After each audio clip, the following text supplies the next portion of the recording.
رب ارشاد فرماتا ہے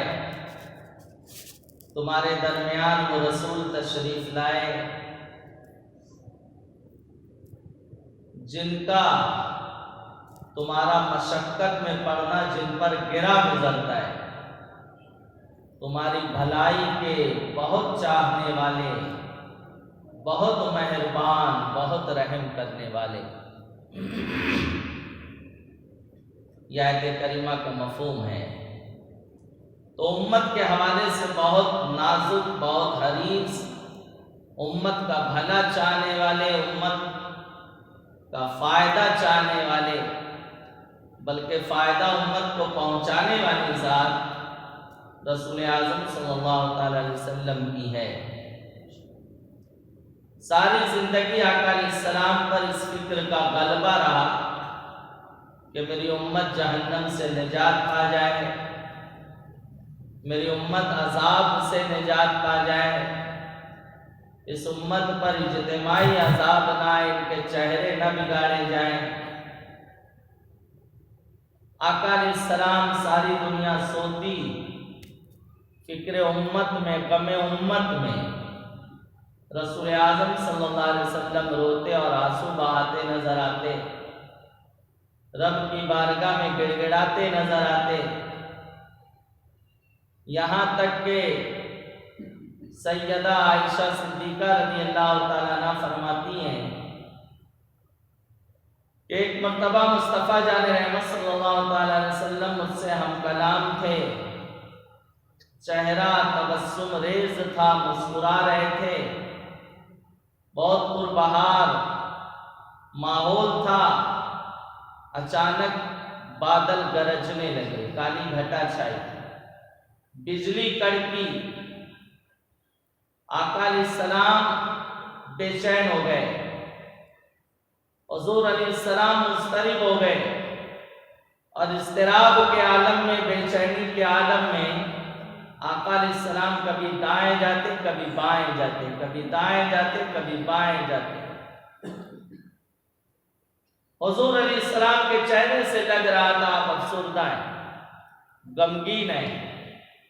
کسی چیز کی فکر نے آپ کو تڑپا دیا ہے، چہرہ متغیر ہو گیا، تبدیل ہو گیا۔ کچھ دیر بعد آسمان سے باران رحمت برسا، بارش ہوئی، جیسے ہی بارش شروع ہوئی آقا علیہ السلام مسکرانے لگے، تبسم ریز ہوئے۔ ماں عائشہ فرماتی ہیں میں نے عرض کیا یا رسول اللہ صلی اللہ تعالیٰ علیہ وسلم معاملہ سمجھ میں نہیں آیا، بجلی کڑک رہی تھی آپ پریشان نظر آ رہے تھے، بادل گرج رہے تھے آپ پریشان تھے، کالی گھٹا چھائی، آپ کا چہرے کا رنگ تبدیل ہو گیا، اور یہ بارش کیا ہوئی، باران رحمت برسا، تو آپ مسکرا رہے، وجہ کیا ہے، سبب کیا ہے؟ تو آقا علیہ السلام نے ارشاد فرمایا اے عائشہ، امم سابقہ پر یہی منظر چھاتا تھا، وہ سمجھتے تھے ہم پر باران رحمت برسے گا، ہم پر پانی برسے گا، لیکن ان پر آسمان سے انگارے برسا دیے جاتے تھے، پتھر برستے تھے، تو مجھے وہ عذاب یاد آ گیا، تو میں فکر مند ہوا، اللہ نے کرم فرمایا اور میری امت پر پتھر نہیں بلکہ باران رحمت برسایا، اس لیے میں مسکرا۔ سوچئے امت کے حوالے سے کتنے فکر مند ہیں، امت کے حوالے سے کتنے حساس ہیں، کتنی حساس فکر رکھتے ہیں کہ موسم بدلے تو ان کا رخ چہرہ بدل جاتا ہے، کالی گھٹا چھائے تو وہ پریشان ہو جاتے ہیں، امم سابقہ کا عذاب انہیں یاد آتا ہے۔ یہ آقا علیہ الصلوۃ والتسلیم کی کیفیت ساری زندگی رہی، سفر و حضر، دین و یا رات، خلوت و جلوت، ہر جگہ آقا علیہ السلام پر فکر امت کا غلبہ رہا، امت کے حوالے سے حریص رہے۔ میرے پیارے آقا علیہ الصلوۃ والتسلیم کے پیارے دیوانوں، قرآن کی آیت بتاتی ہے تمہارا مشقت میں پڑنا ان پہ گرا گزرتا ہے، تمہارا پریشان ہونا ان کی طبیعت کو بے چین کر دیتا ہے، تمہارا مضطرب ہونا انہیں تڑپا دیتا ہے۔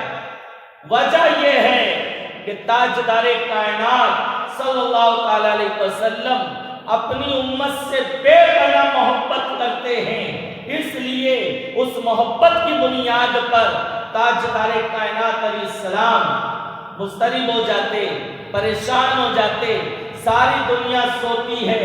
غم امت کو بلک بلک کے روتے، آنسو بہاتے اور دعا فرماتے، یا رب حبلی امتی، یا رب حبلی امتی، اے اللہ میری امت کو میرے سپرد کر دے، اے اللہ میری امت کو میرے حوالے فرما دے۔ میرے پیارے آقا علیہ الصلوۃ والتسلیم کے پیارے دیوانوں، شیخ عبدالحق موقف دہلوی علیہ رحمہ نے ان کا ایک رسالہ ہے تکمیل الایمان، تکمیل الایمان، جس پر حاشیہ لکھا ہے سرکار اعلیٰ حضرت امام علیہ سنت فاضل بریلوی رضی اللہ تعالیٰ عنہ نے۔ اس میں انہوں نے ایک حدیث شریف بیان کی کہ حضور علیہ الصلوۃ والتسلیم نے ارشاد فرمایا، مفہوم حدیث کا عرض کرتا ہوں، اللہ عز و جل شانہ نے اپنے ہر نبی کو، ہر رسول کو 3 دعائیں عطا فرمائی تھی۔ وہ 3 دعا میں سے جب وہ دعا مانگتے انبیاء تو اللہ عز و جل شانہ ان کی دعائیں قبول فرماتا۔ ویسے تو انبیاء اکرام علیہ السلام کی سینکڑوں ہزاروں دعائیں قبول ہوتی ہیں، لیکن ہر نبی کو 3 دعا خاص طور سے دی گئی،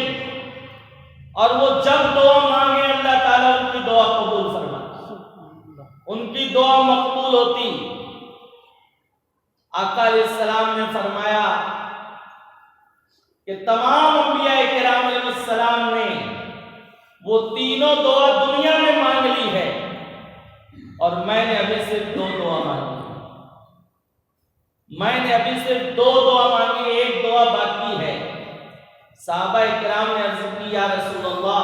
صلی اللہ تعالی علیہ وسلم، وہ جو ایک دعا باقی ہے،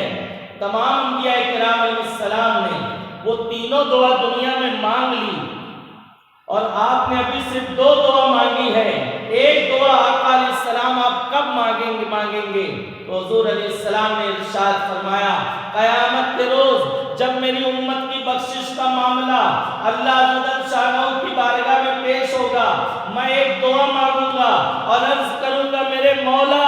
میری امت کو جہنم سے نجات عطا فرما، میری امت کو بخش دے، یہ میری آخری دعا ہوگی۔ بلکہ روایتوں میں آیا، جو 2 دعا سرکار نے دنیا میں مانگی وہ بھی امت کے لیے مانگی، اور ایک دعا باقی رکھی وہ بھی امت کے لیے باقی رکھی۔ اپنے اہل خاندان کے لیے نہیں رکھی، اپنے آل کے لیے نہیں رکھی، بلکہ قیامت کے روز مدارج النبوہ میں شیخ عبدالحق موقف دہلوی اس حدیث پاک کو لاتے ہیں،